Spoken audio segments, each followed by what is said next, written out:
Indepensels is an audiocast intended to deliver independent and critical thought on a variety of social and political topics. You can participate in discussions by liking Indepensels on Facebook and following us on Twitter and YouTube. This program contains strong language. Wow, let me just say, it has been a while since I've actually done one of these. And yeah, but I'm back. I know you all missed me. I know all 30 viewers missed me. That's okay. I enjoyed doing it. Um, so, how's everybody's day? How's your week been going? How's your life been going? I hope it's been going well. Mine's starting to get better. And finally, after a really, really long time, many, many, many years, like I sound like Trump there, many, many years, things are finally starting to look up. Health's getting better. Um, Everything's just going much, much better, and it's well on their way, and I'm thankful for that.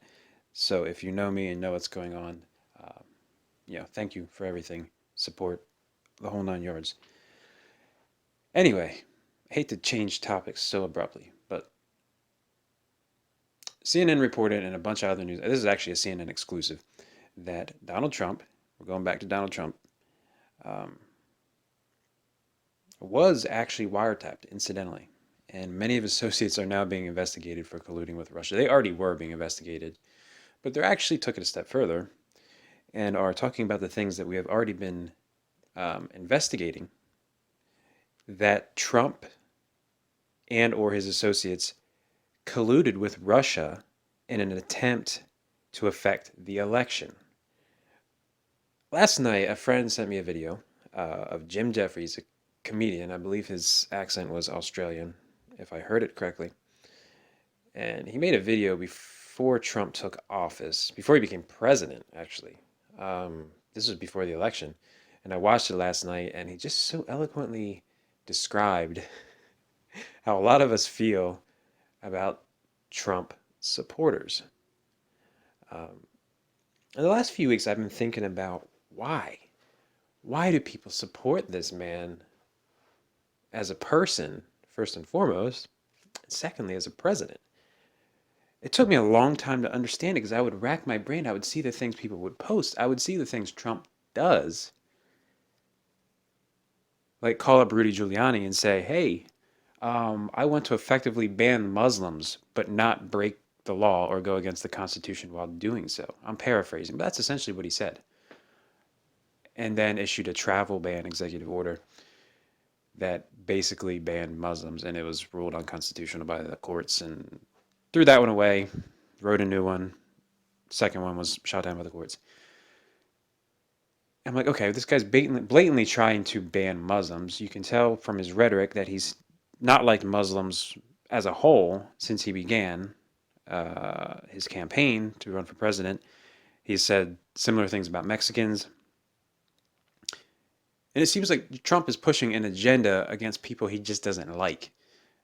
You can make the argument, absolutely, there is terrorism is by and large committed by Muslim extremists. But what Trump is doing is trying to create uh, an atmosphere and push a message, rhetoric, propaganda that implies that all Muslims are responsible for this problem. And I understand what people are saying. Like people that think about this, like me. See, when I watch TV and I gain my opinions and I look at issues and I talk about issues, is because I genuinely am trying to figure out what is best for the country. From my viewpoint, what is best for the country, not for myself, what is best for the country. In case you don't know, Obamacare has screwed me more than it helped me. Just so you know, I haven't bought anything on the marketplace because it was too expensive for me in the situations I was in where I had the mandate to do so. Luckily, I met exemption requirements every single year that I didn't opt into it. I've never bought Obamacare because the prices and the premiums were outrageous. I couldn't afford them. And one criticism I've always had of Obamacare is one, President Obama, why did you institute a health care bill on the backs of middle class Americans, not even on the backs of middle class Americans, but you mandated yet another financial negative impact on middle class Americans in the middle of an economic recession. That's when we needed a break, not another payment to add to our laundry list of bills for living in America. That's the criticism I had of Obama. And I want people to understand this because I am often labeled, oh, you're just a liberal Clinton supporter. I actually pride myself on not being that. I don't blind you in my stomach. That was, talking to me. I pride myself on the fact that I don't do that. When I think about things, I think about them for myself. And then where I end up on the political spectrum is where I end up. Now, the problem we're having in this country, one of the problems we're having in this country, is people find themselves on the political spectrum first and try to form their views based on where they feel they are on the spectrum first. I don't think that is a correct way to do things. If you want to be an independent and critical thinker that is not being controlled by propaganda or by a party or by a religious figure or anybody, you have to form your opinion first. And where you end up on the spectrum is where you end up. But this whole conversation seems like it comes down to people who've already established their part on the political spectrum. This is where they want to stand, and they will go against their own convictions to support that stance. I see Democrats and Republicans both do it. And in case you're wondering, I am registered Democrat. And the reason I'm registered Democrat is because I was actually registered independent, but I wanted to vote for Bernie Sanders over Hillary Clinton in the primaries. That's why I registered Democrat. But that's not my identity. And I think too many times people make their political party their identity. It doesn't have to be that way.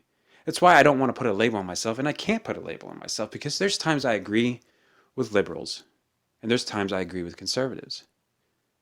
Not on the whole issue a lot, but on parts of the issue. Obamacare. There are parts of Obamacare that are really good.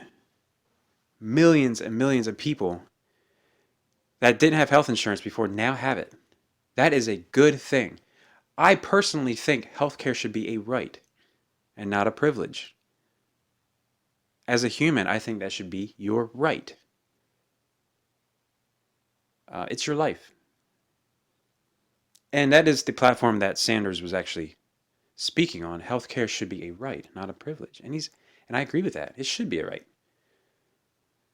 And everybody's circumstance is different. Have you ever gotten on Facebook or Twitter and see someone say, "Oh, I'm tired of going to work to support these people that aren't working"? Do you know how ignorant you sound? Do you know how uninformed and intelligent that sounds? It's bad. That's assuming you're putting an entire statement and blanketing it on everybody when everybody has their own unique situation to deal with.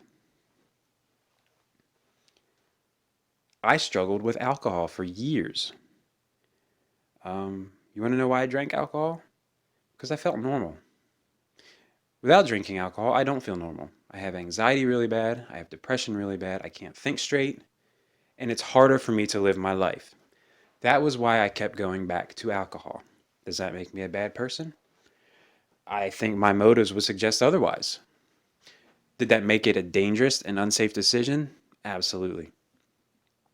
I kept going back to it. And eventually, I hurt my liver very badly and almost died. I spent 3 weeks in the hospital. Almost died. And I never want to relive that again. So now I'm deciding, okay, if I keep that up, if I go back to drinking, I'm going to end up dead. And that's not something I want to do. It's not something I want to put my loved ones through or my family. So, making that decision, I still feel worse mentally not drinking alcohol, but I know the consequences of drinking alcohol. Point being, and I got off on a tangent. I'm sorry. Having liver failure forces me to stay home. The symptoms and the complications of that make it nearly impossible for me to work. So I have filed for Social Security disability, at least temporarily. If I get back to the point where I feel like I can work, then I'll reconsider that, removing that, because I want to work. Now, for someone to say, I'm tired of going to work and supporting you while you stay, whoa, whoa, whoa, whoa, whoa, whoa, whoa. Do you even know why I'm home? Do you know why I'm staying home? Do you know that I got out of the hospital 4 months ago, somewhere around there? I almost died from liver failure. Okay, I think that's a valid excuse to take a temporary hiatus from working. Now, I will go on the other side and I will say, from the perspective of the person that is going to work and they see these people come in, there's absolutely nothing wrong with them. They're leeching off the system, they're living off the system, they're selling their food stamps to buy cigarettes and drugs. They're popping out kids left and right to different people. So I get the frustration, I really, really do, because I share those same frustrations, which is why I don't call myself a liberal, because that is more of a conservative frustration. And it's frustrating. I totally understand. So both sides, not both sides, but all of these parties have some improving to do. People need to stop leeching and milking the system. It is there as a safety net. And that's it. It's not a I don't want to go to work card. All right? That's just not how it works in the USA. You have to work to survive here, unless you're unable to work. If you're unable to work, that's what disability is for. That's how it works. Whether you like the system or you don't, that's how it works here. So, that being said, do you understand why it is important to think about the topics before you make a stance? Because you can't blanket topics. The abortion argument. Abortion is murder. How many times have we heard that? Abortion is murder. A lot. How often do you think those people put themselves in the shoes of someone considering an abortion? My guess is very, very little. Very little. To blanket an issue as abortion, that every single abortion is murder, is just nonsense. Because again, it is failing to think about the bigger problem. Every person I know says, well, people shouldn't be having sex if they can't afford to have children. Theoretically, yes, you're right. It's never going to happen. And that's why people that make those arguments would not be good government representatives, because you cannot base policies on idealism. It'll never work because we're human and we're flawed and we make mistakes and we don't do things right sometimes. You can't tell a free country not to have sex. You just can't. It's not going to work. People are going to do it anyway. And some of them are not going to be responsible. You want to drug test welfare recipients. I understand what you're trying to drive home. If you can afford money for drugs, you should be able to afford money for food. You can't go down that path, and here's why. Addiction is a disease, whether you want to admit it or not. If you've never been addicted to something, you're not going to know what I'm talking about unless you try. It is a disease. It is something, chemical addiction is actually a physical craving in your body, coupled with withdrawal symptoms if you don't have it. That's why so many heroin users turn to theft, retail theft, to support their habit, or theft from family members. Their disease literally controls them. That part of it's not a character flaw. Now, I will meet you halfway and say, let's talk about character flaws. Well, they shouldn't have made the choice to begin with. I can't argue with that. They probably shouldn't have. But did they realize how bad it was going to get? I'm not sure that they did. Because I can tell you from my standpoint, I did not realize how bad alcohol was going to get. It started just to feel better. It took the edge off. It made me feel normal because I've had anxiety and depression problems since 2004. It made me feel normal. Took the edge off. So I got addicted to the feeling. It got out of control. And I needed it out of my life. I actually got to the point where I was down to 1 drink per day. This was right before my liver failed. And I was so desperate to get rid of alcohol in my life. And it was just too late. The damage was already done. I was turning yellow. My urine was orange. I was throwing up all the time. It was bad. But even someone like me, who I regard myself as relatively strong, it got me. It got me bad. And so please, next time you think about someone who's addicted and the behaviors they are doing, I'm not saying justify their behaviors. I'm not saying enable their behaviors. What I'm saying is understand their behaviors. Because from the point of understanding, you can find a much more effective way to help them. The last thing an addicted person needs is more judgment. They get enough of it already. In fact, judging them is probably going to make them want to use more.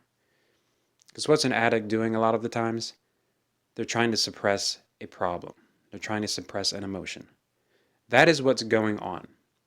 That is not a defense of the addict. That is a fact about the addict. The other thing we could probably do is stop calling them addicts. It's another term that just further enhances the problem. They're humans.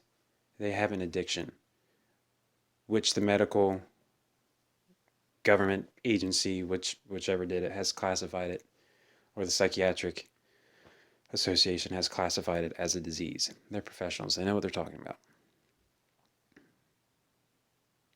Anyway, back to the original topic. You're probably wondering, how does this all tie into Trump? It ties into Trump and his supporters by understanding where they're coming from.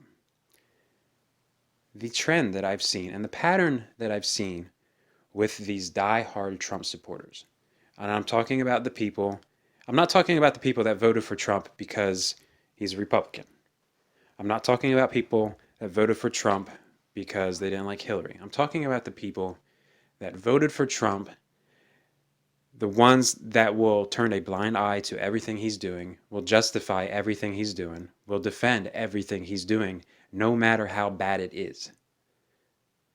Okay? Those are the kind of people I'm talking about. If that's not you, this may not apply to you. But the people that are blindly supporting Trump, regardless of what he does as a person, and regardless of how destructive he has become as a president, are the people that I'm referring to. The trend that I've noticed with these people is that Trump is giving them their voice back. What I've noticed is that the people that so blindly support President Trump and what he does feel marginalized and they feel voiceless because they have these pent up frustrations. And if not frustrations, some of those frustrations have turned into hatred for certain groups of people or certain policies in the past. And they haven't been able to voice those things because they're automatically labeled racist or attacked. And trust me when I'm saying, I'm not defending those people. Once again, you have to have the maturity to be able to understand these modes of thinking, these patterns and behaviors. The white people I know that are frustrated with constantly being called racists, for being frustrated with another race, are the ones that like Trump because he is paving the way and validating their frustrations. He's basically saying it's okay to feel the way you do and how you do. And I gotta say, I don't disagree with him in that regard. I know people, a friend of mine who grew up in a school where the Hispanics tormented him. He's a white kid. And I talked to him the other day about it. And I said, you know what? I said, I think you are one of the voices. Because I was going to do a segment on racism, and this is kind of correlating into the entire thing. I think you were one of the people, regardless of political persuasion, that I'm talking about. Because whether you support Trump or not, has very valid feelings. He has feelings and animosity toward a group of people that really did him wrong. But he can't talk about it because as soon as he does, we have this other half of the country called liberals that are immediately going to attack him and call him a racist and call him hateful. So he's been forced to suppress these feelings except for the people around him that agree with him or he trusts about the Hispanics that he's encountered in his school. So he's pushed that deep down inside because he doesn't have a voice. Because every time he says it, he gets attacked. And he said to me on the phone, he said, dude, it was so hard going to school, that school, and being white. That's what I'm getting at. This is what people like myself and other people that are so frustrated on how you could support a candidate like this, we haven't understood and we don't understand. Trump is giving people a voice that didn't have one before.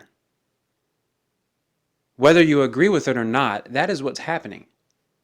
Now, I'm not saying this person is a Trump supporter. He's not a Trump supporter, but that is a good example of what I'm talking about.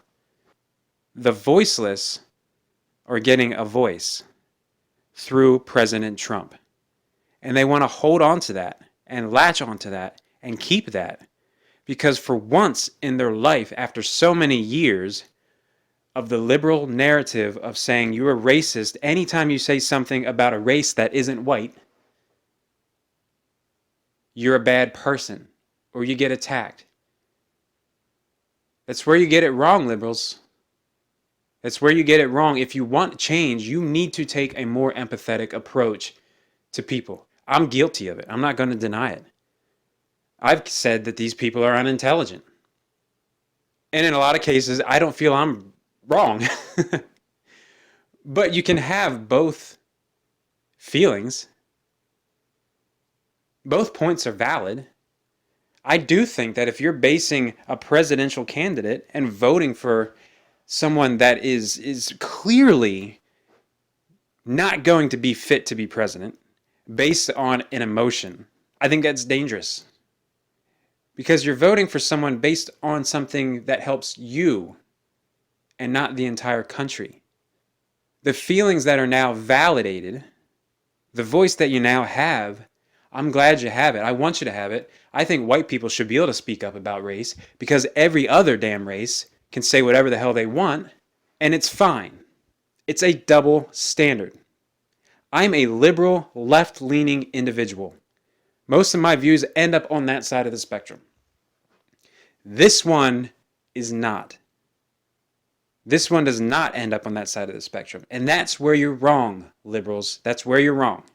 If you ever want to understand the mind of someone who likes Trump and will blindly support him, this is how you do it. You have to understand why. And folks, if you're supporting this maniac as a president because he gives you a voice, stop. That is not how we elect the President of the United States of America. Because he is taking that anger out on Muslims, he is taking that anger out on Mexicans, and he is taking that anger out on immigrants, people that are seeking refuge from imminent danger and death.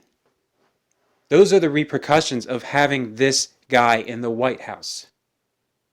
He's giving people a voice that have felt marginalized and that have felt voiceless. That's a good thing.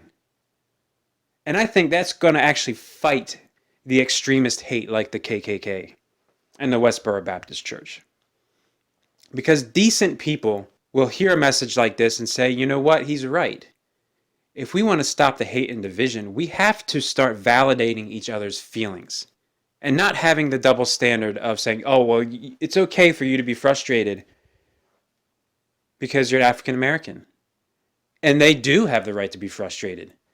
Look how they are treated by mostly by the criminal justice system as a whole. And there's so many other ways they're mistreated. They have a valid point too. I would go ahead and say every race has a valid point on how they are treated. I get frustrated as a white guy. I really do. I haven't endured the same harshness that a black person has or a Hispanic person has. That's where we're different. I'm ashamed that my ancestors thought slavery was okay. It's shameful. I'm ashamed that we've elected a president who is blatantly racist, who is blatantly xenophobic, who is so obvious and predictable that he hates Muslims. He's using fear and propaganda to drive this country, and it's dividing this country even further. It's shameful. That is about all I have left on this topic. I really, really hope you can listen to this with an open mind and see how we can work together to get this motherfucker out of the White House, for one. And get somebody reasonable in there. I said last night, there was a discussion on my page. You know, Mitt Romney I disagreed with. Trump is just insane and unfit to be president. I can disagree with someone in the White House and be okay with them being president. But this is crazy. And both sides need to come together and fix it.